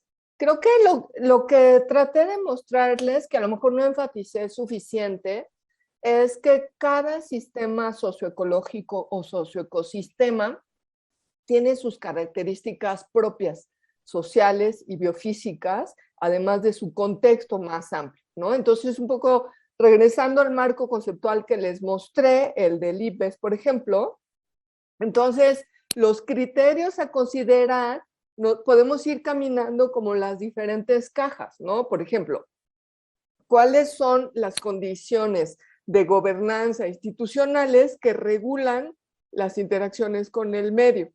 Luego nos podemos ir a la otra caja de los factores de cambio directos. ¿Cuáles son los principales factores de cambio directos que impactan la naturaleza? Cambio de suelo, etcétera, ¿no? Luego nos podemos ir a naturaleza. ¿Cuáles son las condiciones biofísicas? ¿En qué condiciones está? ¿Qué tanto se están perdiendo las especies? ¿Qué factores están afectados? Luego nos vamos a la otra caja, que es este tema de los servicios ecosistémicos. ¿Cuáles son las condiciones? ¿Cuáles son los servicios ecosistémicos o contribuciones de la naturaleza más importantes? ¿Cuáles se están deteriorando? Y con todo esto, entonces, podemos resumir cuáles son los impactos de este sistema socioecológico sobre el bienestar humano y identificar las necesidades específicas de este grupo de población. Muchas gracias. Bueno. Muchas gracias, doctora Valvanera, por ampliarnos este punto. Y vamos a pasar aquí con algunos comentarios para el geógrafo Carlos Alejandro. Y bueno, pues tienen que ver con el riesgo y con esta pregunta que me parece que causó un poquito de reflexión, ¿no? En cuanto a si el riesgo lo crea la población. Vamos a leer aquí algunos comentarios. Tenemos el de Carolina.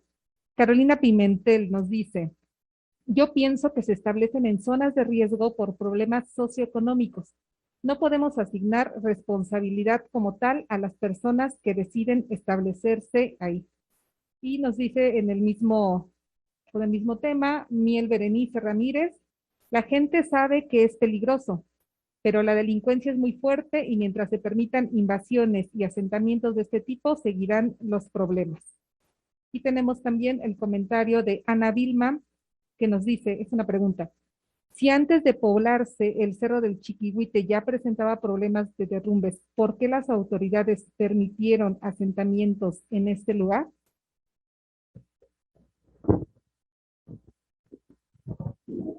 Pues miren, realmente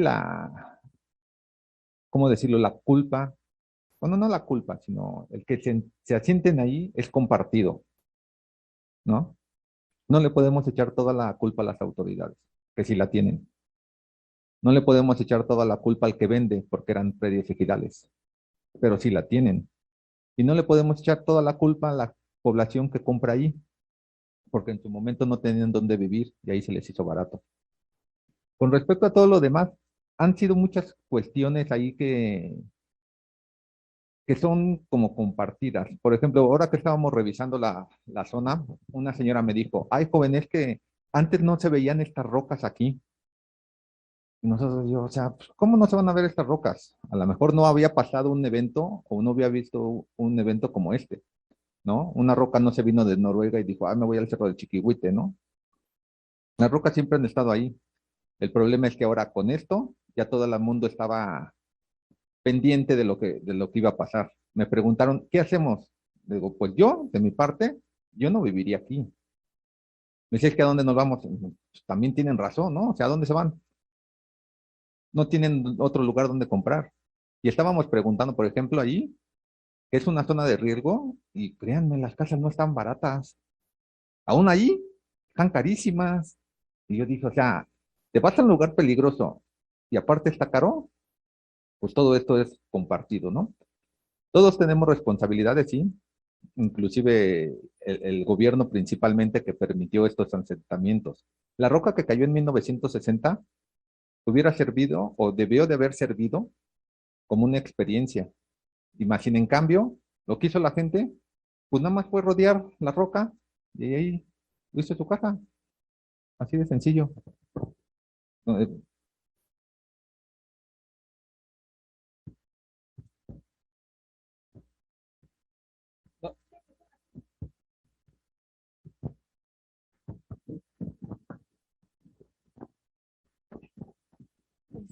Otro asentamiento que podría ser así y que está muy cerca de aquí es la zona de Santa Fe, que igual es un deslambre, bueno, es una zona cara y que también se está deslavando. Y aún así la gente sigue comprando, ¿no? Es, y carísimo, exacto. Entonces ahí, por ejemplo, ¿qué está haciendo la Ciudad de México para pues evitar que siga pasando este tipo de cosas? pues mira, para serte sincero, ahí sí no sé, porque eso ya es Ciudad de México. Lo que sí sé es que Santa Fe era un basurero y entonces el suelo es inestable. Por eso, antes de construir, y vemos que es la zona más cara, se construyen edificios muy, muy altos, pues se tienen que hacer muchos estudios. Por eso es que la plusvalía es tan cara, porque para hacer una casa de interés social, pues no te vas a gastar 10 millones en ver cómo está el suelo, pero para hacer un complejo residencial, pues sí te los vas a gastar. Entonces ahí no sé exactamente cómo funcione porque pues, está en la Ciudad de México, pero por eso es tan caro, porque el hacer un complejo tan caro te aumentas la plusvalía de tu vivienda, ¿sí? Acá pues también todo ha sido compartido, o sea, todos los problemas, la verdad es que no podemos echarle la culpa todo a la gente o al gobierno o a los que vendieron, ¿sí?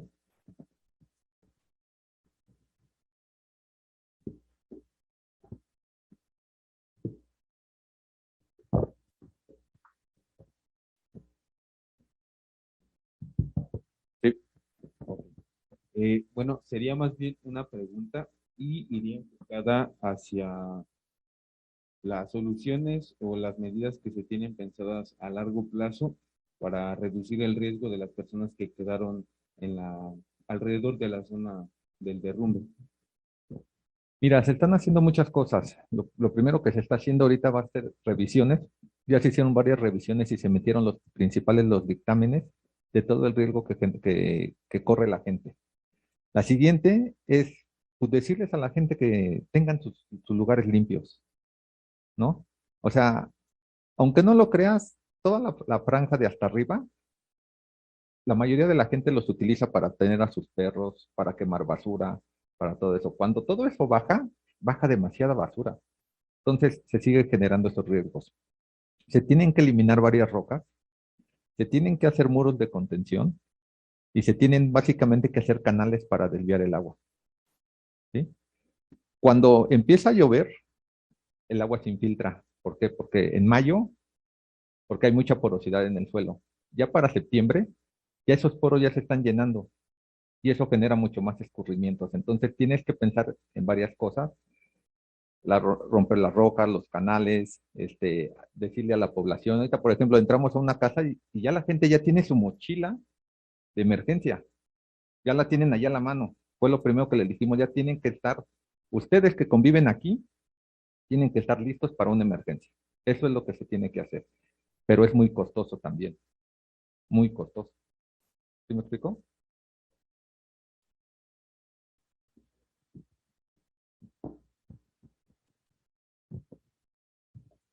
Una intervención más y después pasamos a las preguntas para la maestra Montserrat y después podemos regresar a otra ronda. ¿Les parece bien?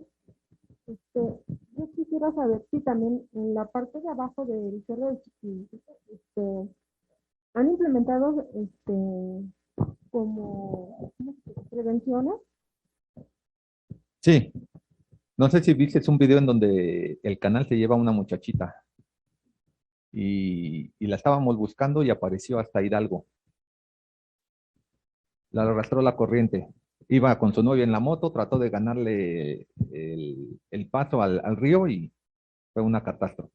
¿Sí? Sí, sí se están haciendo. El problema es que hay veces que ya todo está, como todo estaba escurriendo, ustedes vieron el video cómo estaba escurriendo el agua, ya se genera demasiado problema ahí y muchas veces ya no los puedes controlar.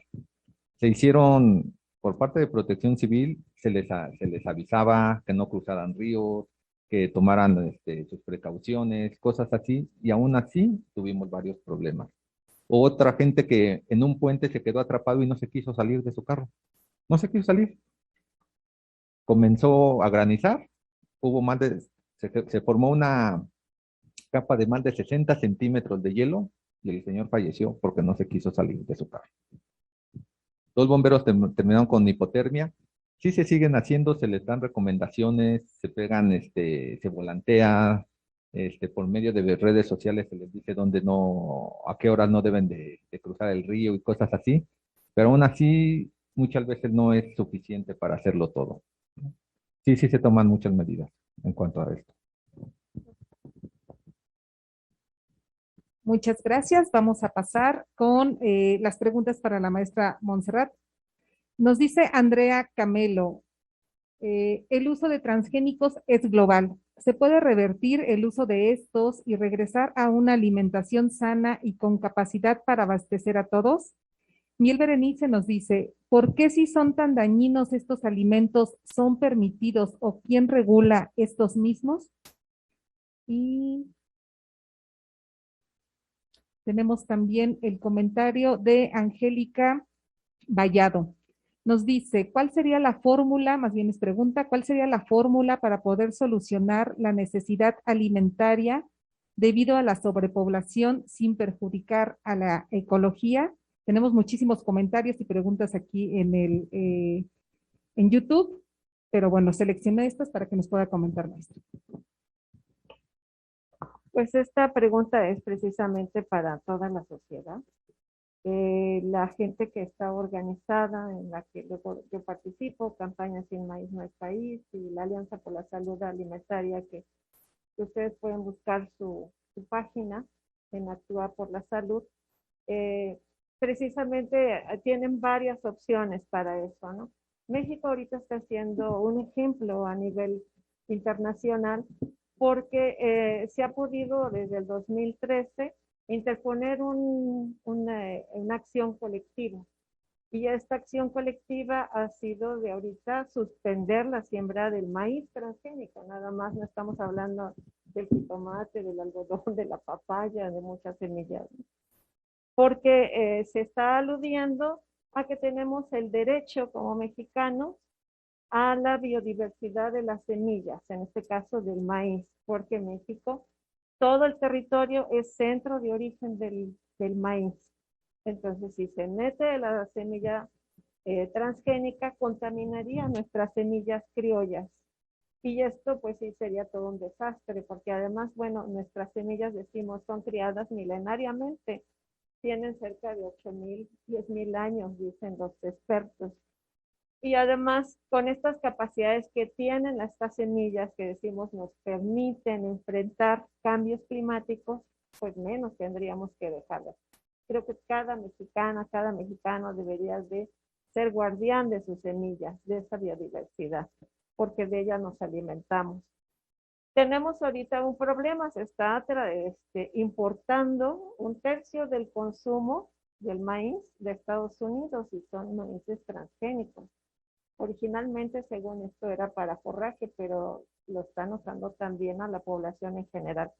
Entonces, bueno, es algo que tenemos que estar justamente demandando a los gobiernos en turno.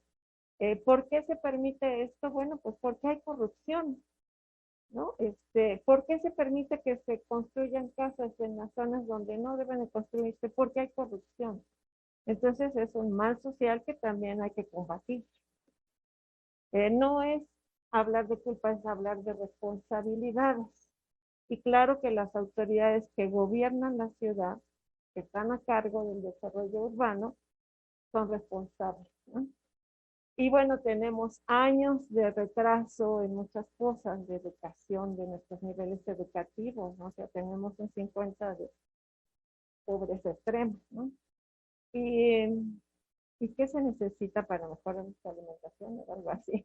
Bueno, pues que cada ciudadano se vaya, nos vayamos educando, ahora sí que alfabetizando, ¿no?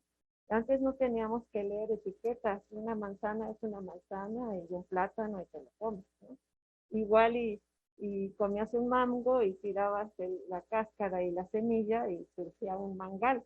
Y ahora comes unas sabritas y tiras la basura y se junta y tapa coladeras. O sea, todo se nos ha transformado, entonces tenemos como que desaprender estas cosas de que supuestamente la comida envasada es inocua. No es inocua, tiene cantidad de aditamentos que son venenosos. Y esto es parte del interés de las industrias de alimentos, ¿no? Que entonces es precisamente, lo decía el secretario del Ambiente, Semarnat, que regresó a la academia, que es una guerra, ¿no? Una guerra contra estas transnacionales, porque se trata del interés público, la salud pública es lo que interesa aquí. No es porque, ay, me gusta mucho la Coca-Cola, me decía una colega, es muy poquita, me gusta mucho. Realmente hay una adicción en la combinación de azúcar y sal que tiene una bebida embotellada. Y eso tenemos que saberlo. Tenemos derecho a la información. Trabajo social debemos de trabajar con el enfoque de los derechos humanos, los derechos sociales sobre todo, ¿no? Muchas gracias a la doctora Valvanera, geógrafo Carlos Alejandro, la maestra Montserrat, por sus comentarios ante estas inquietudes y preguntas de nuestros estudiantes aquí en el auditorio y también a través del canal. Muchas gracias. Bueno, pues estamos por cerrar. No me gustaría cerrar sin leer este comentario y pregunta que más bien se va a quedar para la reflexión. Nos dice Angélica Vallado, en el caso específicamente para la exposición de Carlos Alejandro, vimos las acciones que propone que debe hacer un trabajador social, pero ¿hubo acercamiento de trabajadores sociales activamente en la situación? Bueno, queda para la reflexión, ¿no? ¿Qué ha pasado entonces también ante estas situaciones? ¿Dónde está el trabajo social? ¿Qué puede hacer el trabajo social? Se necesita, eso es evidente, ¿no? Entonces, me gustaría dejarlo hasta aquí. Y bueno, pues agradecer, vamos ya a cerrar. Entonces, para concluir esta primera sesión del coloquio de problemáticas socioambientales, agradecemos nuevamente el acompañamiento que tuvo con nosotros de la directora Carmen Casas y de nuestros ponentes, la doctora Valvanera, geógrafo Carlos Alejandro y maestra Montserrat. No podemos cerrar esta sesión sin antes agradecer el gran apoyo dado por la coordinadora del SOAYET, la licenciada Alma Gloria Pérez, por el tiempo dedicado a la organización de este evento y pues por su escucha siempre atenta de las y los docentes, así como también agradecer el apoyo técnico y académico del licenciado Enrique González. Sabemos que sin su ayuda, pues bueno, estos eventos no se podrían llevar a cabo con tanto éxito como siempre. Gracias. Y les recordamos que la segunda sesión de este coloquio será el próximo sábado 8 de enero de 2022 y esto es, pues bueno, regresando de vacaciones con mucha energía. Nos van a acompañar en esa sesión las maestras Claudia Mendoza y María Elena Mata en los comentarios para los trabajos que se presenten.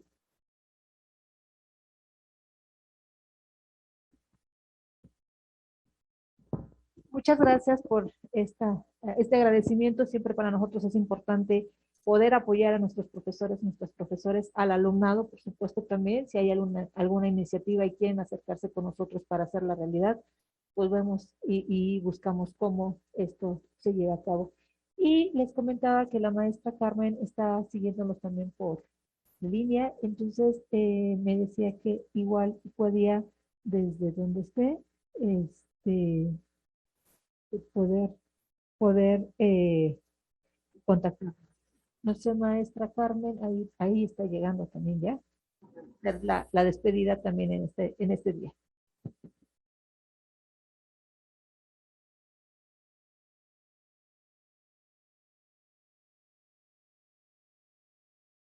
Maestra Carmen, estamos cerrando. Si quieres hacer uso de la palabra, por favor. Ay, sí, muchísimas gracias. Ofrezco una disculpa. Estoy justo concluyendo otra actividad. Es justo un homenaje a un querido maestro, Ramiro Serna, quien pues también participó de varias actividades en la escuela con organizaciones de la sociedad civil, con temas diversos, pero justo también un tema relacionado con lo que pues se abordó el día de hoy en este coloquio. Agradecer muchísimo la presencia, principalmente pues por la organización y este comprometido ímpetu que las y los profesores han mostrado siempre para poderlo llevar a cabo. Y sobre todo, pues la presencia de todas y todos, tanto en el auditorio 8 de marzo, como quienes nos siguieron en las redes sociales. Muchas gracias. Como comenté en la inauguración, que sea el primero de muchos, ¿no? Que quede ya de esta manera institucionalizado, ¿no? Esto creo que es importante y esperaríamos la participación también de alumnas, alumnos que quieran pues abordar estos temas que han venido viendo con sus profesoras, profesores. Creo que eso también lo va a enriquecer muchísimo. Muchas gracias y bueno, nos vemos la próxima semana porque entiendo que son 2 sesiones. Estaríamos pues dando acompañamiento y seguimiento. Muchas gracias. Muchas gracias, maestra Carmen, por sus palabras al inicio, ahorita al final. La próxima sesión es el 8 de enero. Y bueno, ya les estaremos avisando también con antelación sobre este evento. Muchas gracias, maestra Carmen. Muy bien. Pues un abrazo grande. Gracias, maestra. Abrazos también. Bueno, pues a nombre del profesor Noé Flores Hernández y su servidora Beatriz Pichardo González, docentes de los grupos 9122, 9152 y 9322 de la materia de población y medio ambiente del SOAYET, les damos las gracias por su asistencia y participación en este evento. Nos vemos pronto el 8 de enero. Gracias, hasta luego.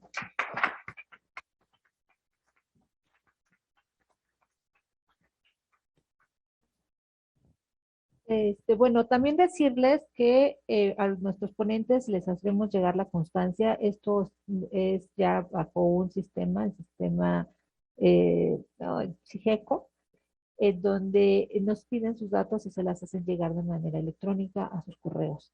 Entonces, estaremos pendientes de este envío. Y pues para los que están aquí en el auditorio, pues tenemos un cafecito acá afuera